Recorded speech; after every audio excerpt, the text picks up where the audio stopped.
Hello there and welcome to GCSE Biology. In this particular lesson, we're going to be looking at catalysts and enzymes. So in everyday life, you control the rate of chemical reactions all the time. You increase the temperature of your oven to speed up the chemical reactions when you cook, and you cool food down in the fridge to slow down the reactions that cause food to actually turn off or go off. So here, chemical reactions are taking place when you're heating something in the oven or cooling it down in the fridge to keep it cool. Sometimes people use special chemicals known as catalysts to speed up reactions.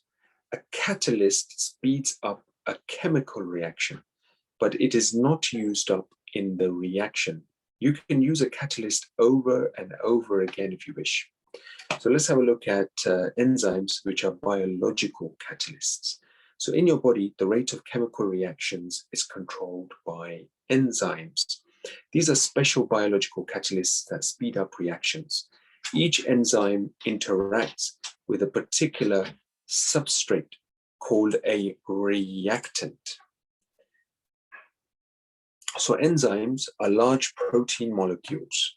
The shape of an enzyme is vital for the enzyme to function. So the long chains of an amino acids are folded to produce a molecule with an active site that has a unique shape so it can bind to a specific substrate molecule. So here in figure 1 that we can see, enzymes are made up of chains of amino acids folded together to make large complex molecules, as you can see in this computer generated image here.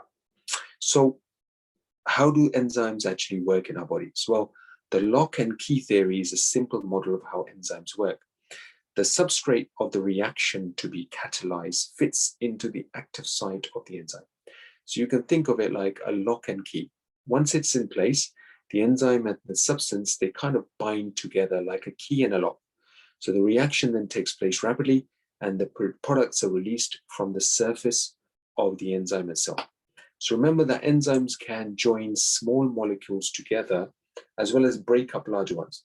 So there are other more complex models of how enzymes work, but they are all based on the lock and key theory. So enzymes act as catalysts using the lock and key mechanism shown below. So you can see this particular figure here. So you have the enzyme, okay? Enzyme is really ready to use again.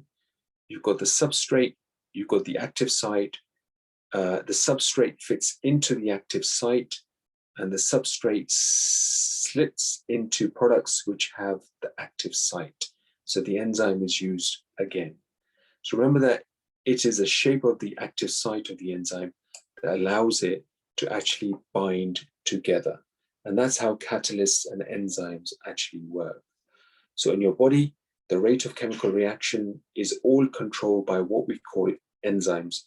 And these are special biological catalysts that speed up reactions in our body that make everything pretty much work in efficiently as possible. So have a read of this particular text again, just to understand the theory behind this topic. And we'll go into this in much more detail in our next lesson. Thank you.